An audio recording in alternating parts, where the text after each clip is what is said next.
tout le monde, InSpace, un petit tuto rapide pour ceux qui ont un Mac. On m'a encore posé une question il n'y a pas longtemps. On me demande, et c'est pas la première fois encore, on me demande comment est-ce que je peux détourer un personnage sur une photo avec Photoshop, comment est-ce que je peux prendre un morceau d'image avec Photoshop, etc. Comment est-ce que je peux me rajouter du texte sur une image avec Photoshop. Et en fait, vous n'êtes pas obligé d'utiliser Photoshop. Photoshop est un très très bon logiciel, payant, et que tout le monde ne maîtrise pas, alors que les possesseurs de Mac ont un logiciel par défaut sur Mac qui s'appelle Aperçu, c'est celui qui ouvre les images. J'ai préparé deux images ici. On va imaginer que ce soit les originales. Euh, il est préférable de travailler avec un duplicata, forcément. Donc je vais dupliquer ces deux images. Comme ça, si on fait une erreur, on conserve les documents originaux. Donc je vais ouvrir par défaut avec Aperçu. Si vous n'avez rien changé sur votre Mac, dès que vous allez cliquer ici sur une image JPEG sur votre bureau, c'est Aperçu qui va l'ouvrir. On voit bien qu'il s'est lancé, il a ouvert l'image. Donc j'en ai préparé deux, je vais ouvrir la seconde. Voilà. Pour l'instant, on va travailler avec une d'ailleurs. Je vais en ouvrir qu'une. Voilà, on va prendre celle-là. Et on va voir ce qu'on peut faire avec Aperçu. Alors, ce qui revient, c'est comment est-ce que je peux rajouter du texte. Alors, avec Aperçu, c'est très simple. Alors déjà, ici, vous avez le contenu seul de l'image. Vous pouvez le mettre par choisir en vignette. Vous avez une table des matières, si vous en avez plusieurs, évidemment. Et vous avez sous forme de planche contact, où il va tout vous afficher ici. Je préfère travailler en contenu seul. Voilà, après, chacun son choix.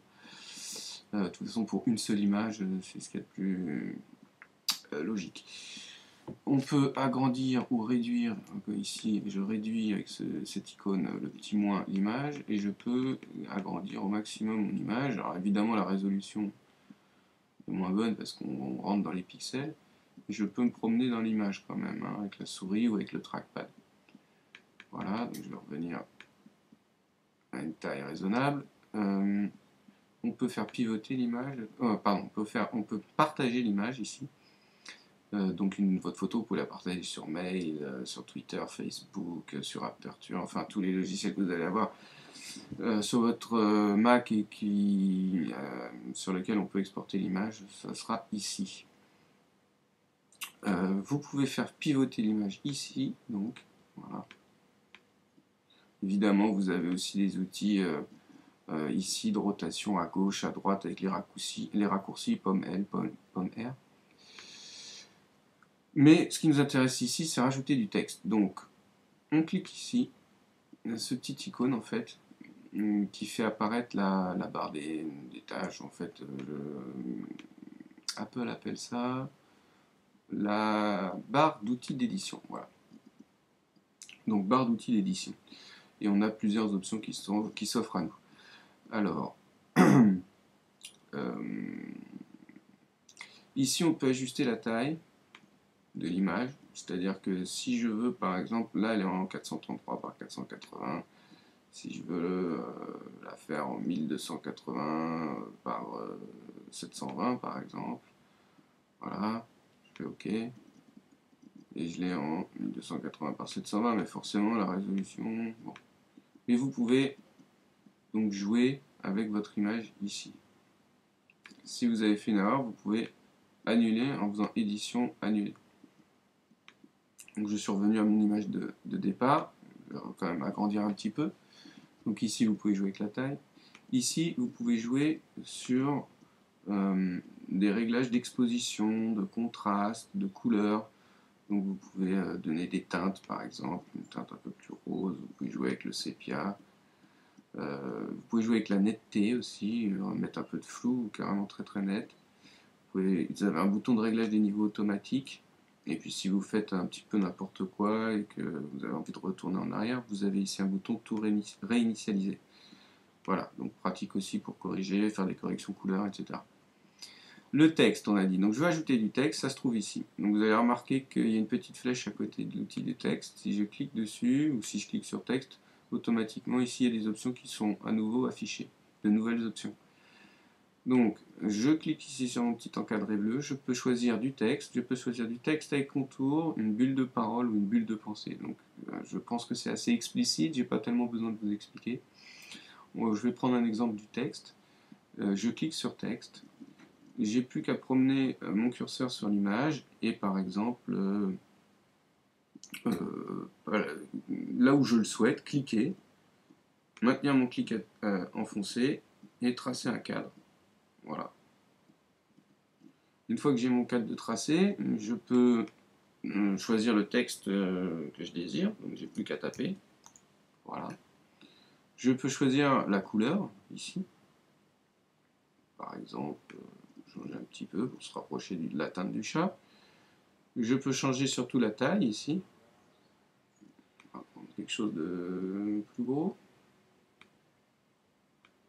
Voilà. Je peux évidemment régler, si j'y arrive, alors, pour effacer, c'est retour en arrière. Je peux ici, grâce aux petites poignées, si, mais décidément, je disais, je peux ici, grâce aux petites poignées, mais je pense qu'il y a un petit bug, voilà, régler le cadre, évidemment. Des fois, aperçura un petit peu selon ce que vous lui demandez de faire, ce qu'il calcule en temps réel. Donc voilà. Qu'est-ce qu'on peut faire d'autre? On a vu la taille, on a vu la couleur. On peut évidemment changer aussi la police. Voilà.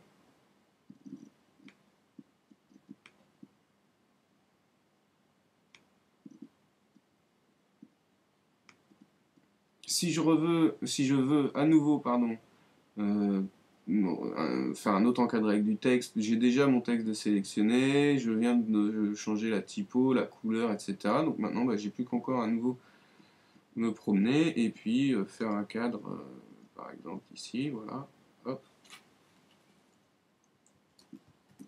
et écrire ce que je veux.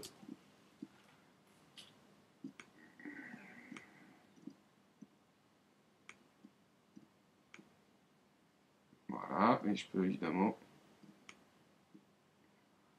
régler, écrire n'importe quoi. Voilà. Donc pour le texte, c'est fait. Je peux aussi, comment dirais-je, centrer à gauche, enfin aligner à gauche, aligner à droite ou centrer mon texte. Ici, on voit qu'il s'aligne sur la gauche, ici, il va s'aligner sur la droite, et ici, il va être centré. Ça, c'est la partie texte. Ensuite, ce qu'on peut faire, on peut créer un encadré, par exemple. Mais on peut aussi, excusez-moi, décidément, on peut aussi ajouter, par exemple, en cliquant ici, une ligne. C'est-à-dire que je peux souligner chat. Donc j'ai cliqué sur mon petit trait ici. Pareil, je me promène avec mon curseur et je fais un trait. Alors là, vous me dites, oui, c'est pas un trait, c'est une flèche avec des pointillés, c'est exact. Mais ici, je peux régler. Donc je vais retirer les pointillés. Voilà. Et ensuite, je vais retirer la flèche, je vais choisir une ligne. Voilà. Et je peux aussi choisir la couleur de ma ligne.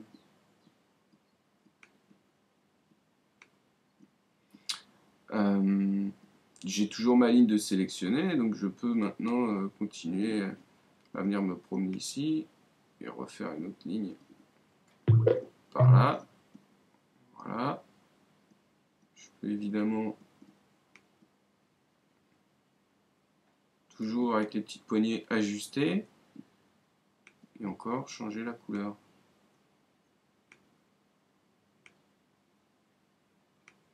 Je sais plus ce que j'ai pris. Voilà. Enfin, bon, on s'en fiche un petit peu. On a mis un trait, on peut choisir autre chose. On peut donc choisir une flèche de ce type, une flèche de ce type-là, orientée dans ce sens-là.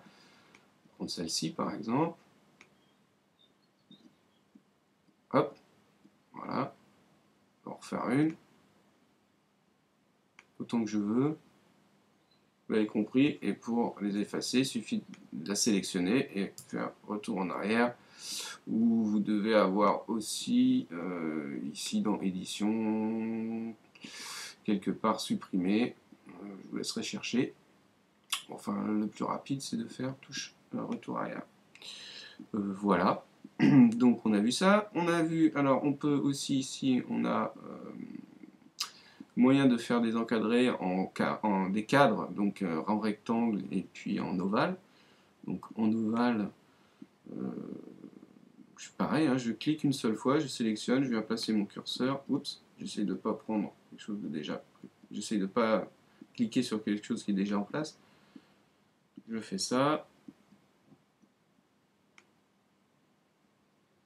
Et j'ai plus à nouveau qu'à faire mon réglage.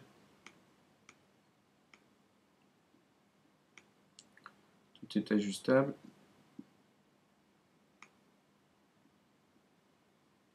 Voilà.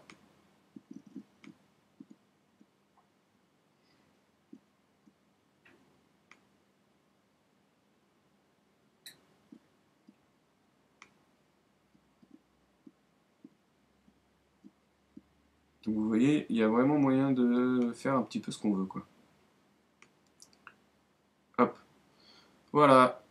Donc le cadre, on peut faire un cadre en rectangle, on a dit. Donc essayez de ne pas mordre. C'est pas grave si vous dépassez, hein, de ne pas mordre sur ce qui est déjà en place, puisque vous pouvez après régler. Hein. Donc de toute façon, voilà quoi. Tout est modulable un petit peu comme on le sent. Je ne vais pas chipoter, c'est juste pour le tuto. Ici, les pointillés, ça ne m'intéresse pas. Je décoche les pointillés et je vais choisir, par exemple, ça. Mais en sélectionnant mon cadre, c'est quand même mieux.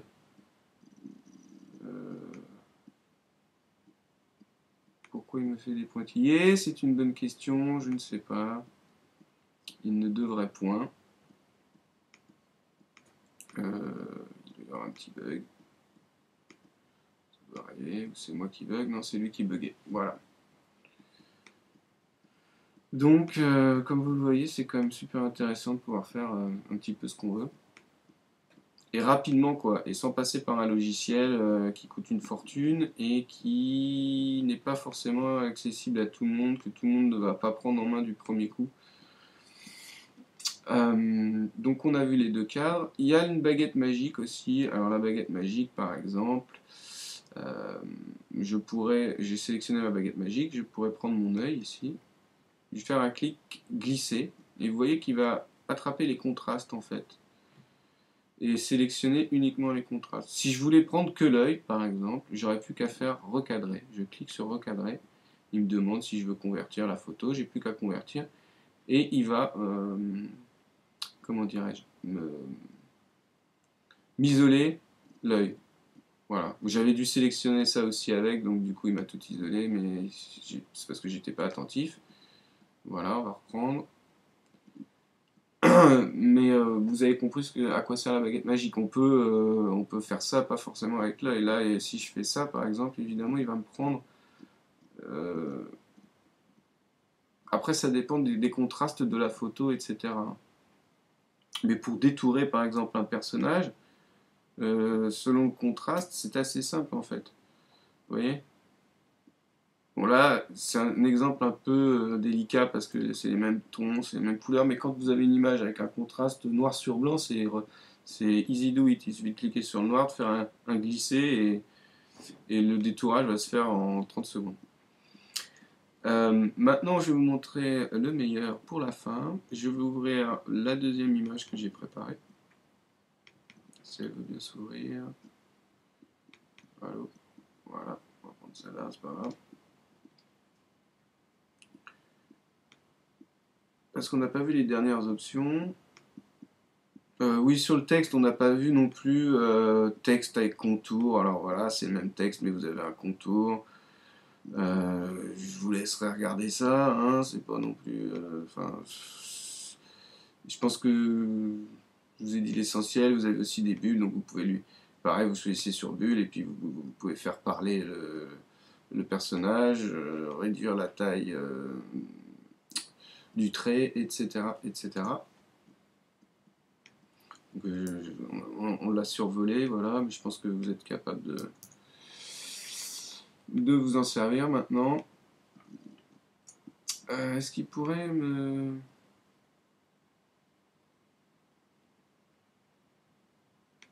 Enlever ça, s'il vous plaît. J'ai voulu faire touche-retour, là, il va pas. Alors, c'était mon clavier qui... Non, qui ne déconne pas. Bon. Voilà.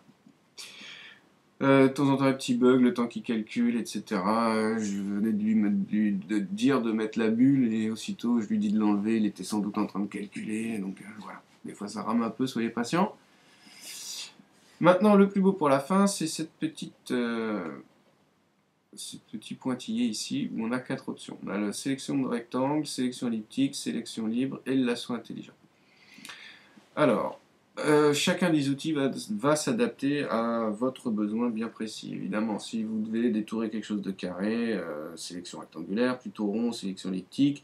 S'il faut détourer quelque chose de plutôt compliqué, complexe, plutôt la sélection libre. Et vous avez l'option lasso intelligent qui, comme son nom l'indique, est intelligent et qui pour moi est une des meilleures solutions. Voilà. Alors, ici par exemple, je veux retirer le noir des yeux du masque ici. Donc ce qui se prête le plus, l'outil qui va se prêter le mieux à cette opération, c'est forcément la sélection elliptique. Donc je ne choisis pas ici ma sélection elliptique parce que je suis sur cette image. Hein. Je sélectionne l'image sur laquelle je veux travailler. Ici, je clique sur afficher la barre d'outils d'édition et je viens ici sélectionner sélection elliptique. Je promène mon curseur sur mon image. Quand je sens que là où je veux que ça prendre, enfin détourer, je positionne mon... Je fais un clic, je maintiens appuyé, je glisse en ayant positionné ma souris. Et puis après, j'adapte. Donc avec les petites poignées toujours, attendre qu'on ait bien le signal qu'il nous faut. C'est-à-dire que là, c'est bon. Là, c'est pas bon. Là, c'est bon. Et là, c'est pas bon. Il faut bien attendre ce signal-là, voilà. Et une fois que ça me convient, et ben, j'ai plus qu'à faire retour, touche en arrière, parce que je veux l'enlever. Donc il va me demander si je veux vraiment convertir le document au format PNG, blablabla. Vous faites convertir. Et il a détouré, il a retiré ce que vous lui avez demandé. Je vais recommencer la même opération, je suis toujours sur mon outil, donc j'ai rien à changer, j'ai juste à positionner mon cercle à peu près comme j'en ai envie, et puis régler, peaufiner on va dire. Alors après là c'est pour le tuto, je fais ça un peu rapidement, à vous de vous appliquer, n'oubliez pas que vous pouvez zoomer dans l'image. Hein. Voilà, retour, touche retour, maintenant que dès que ça vous convient, il ne vous redemandera pas une deuxième fois, et voilà, et on a détouré les yeux en fait. Maintenant ce que je vais faire, bah, je vais prendre le masque, mais alors c'est ni un rond, ni un carré, on voit qu'il y a des formes, alors je pourrais prendre l'outil de sélection libre, et puis y aller comme ça, en faisant très attention. Mais bon, c'est pas terrible, ça demande beaucoup de soins. L'idéal, c'est de prendre le lasso intelligent. Et là, grossièrement, je vais commencer ici. Je clique, je maintiens appuyé, il y a un gros trait rouge. Le tout, c'est d'être à la croisée des deux du contraste, du noir et du blanc, en fait. Et de grossièrement, on va dire, enfin, essayer de vous appliquer quand même, de ne pas trop déborder, de tracer le contour. Voilà. Alors, plus vous allez être précis, mieux c'est, évidemment. Mais n'oubliez pas que c'est un outil intelligent, donc logiquement, il est là pour vous simplifier la vie. Donc, voilà, je détourne le masque relativement comme un cochon, mais c'est le tutoriel. Hein. Mais en même temps, je vous dis, il n'y a pas besoin de s'appliquer avec cet outil. Donc, je détourne mon image. Voilà. Hop. Je relâche mon clic. Et vous voyez qu'Aperçu a tout de suite compris ce que je voulais faire. Il a calculé la différence des contrastes et a appliqué un masque en fait. Donc sur le masque. Et donc maintenant ce que j'ai plus qu'à faire, je suis satisfait, je touche plus à rien, je fais pomme C. Je vais sur ma seconde image, je vais me positionner là où je veux que mon masque aille à peu près, enfin. Et je vais faire pomme V. Voilà. Et mon masque est atterri ici. J'ai plus qu'à le prendre et à le placer sur mon petit chat. Enfin, mon chat. Mon chat sanguinaire.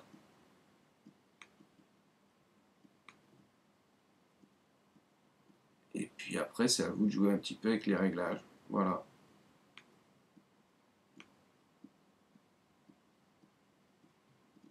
Pour qu'on ne voie pas les oreilles derrière d'origine, quoi. Faut encore agrandir un petit peu, mais enfin après son masque, ça va être un peu trop grand pour sa tête. Voilà, je pense que c'est l'idéal. Ce qu'on peut faire, on peut encore ajouter quelque chose. On a toujours notre outil ici de lasso intelligent sélectionné. Donc on va aller prendre, pourquoi pas le couteau. Je fais la même opération.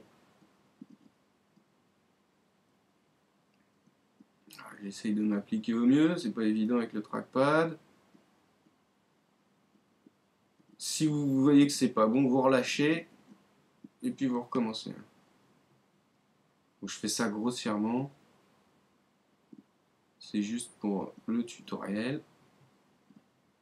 Voilà, je relâche. Ça me convient, hein. Pomme C.